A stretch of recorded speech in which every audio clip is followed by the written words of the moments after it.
Nasampahan na ng kaso ang isang sospek matapos makuhanan ng iligal na droga at iligal na baril sa ikinasang operasyon ng Tarlac City PNP sa barangay Maliwalo, Tarlac City. Ayon kay Police Captain Mike Lester Bustillos, Chief Drug Enforcement Unit, nagsagawa sila ng bypass operation na nagresulta sa pagkakakumpiska sa tinatayang 9 na gramo ng hinihinalang shabu, baril at 3 bala. Ang naresto po namin ay si Michael Dizon Yankee Ignacio. Siya po ay nakalista sa ating drug watch list.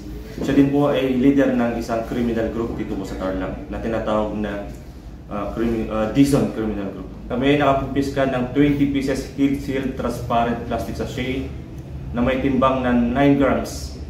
At ito ay nagkakalaga ng standard drug price na 61,200. At kami rin ay nakakuha ng isang 38 revolver na may kasamang 3 live ammunition. Ibinahagi rin ni Police Captain Bustillos ang kanilang mga inisyatibo at programa upang masugpo ang kriminalidad at matigil ang paglaganap ng iligal na droga sa lungsod. Ang Tarlac City Police Station po ay patuloy po na nagsasagawa ng mga lectures, dialogue sa mga schools, barangays, para ituro at sabihin kung ano ang masamang dulot ng iligal na droga. Ang mga kapulisan po din po natin ay patuloy po na nagsasagawa ng monitoring sa mga drug personalities po natin at pagkakalap po ng mga impormasyon para makatulong sa pag-locate sa mga personalities at pagsugpo po sa illegal na droga.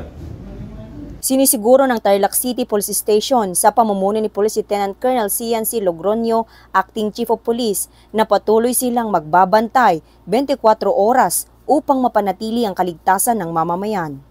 Para po sa mga mamamayan po ng Tarlac City, kami po ay lubos na nagpapasalamat sa patuloy po na pagtulong at pagbigay po ng impormasyon para sa pagsugpo sa mga illegal na droga at sa hindi lang po sa illegal na droga, kundi na rin po sa mga ibang krimen pa na nangyayari dito sa Tarlac. At lagi po nila tatandaan, ang kapulisan po ay lagi nandyan, 24/7, nagbabantay po sa inyo. Dahil ang gusto po ng Tarlac City Police Station ng mamamayan po ng Tarlac ay laging ligtas. Mula dito sa Tarlac Police Provincial Office, ako po ang inyong PNN correspondent, Patrolwoman Maria Ella Garcia, alagad ng batas, tagataguyod ng Balitang Pulis.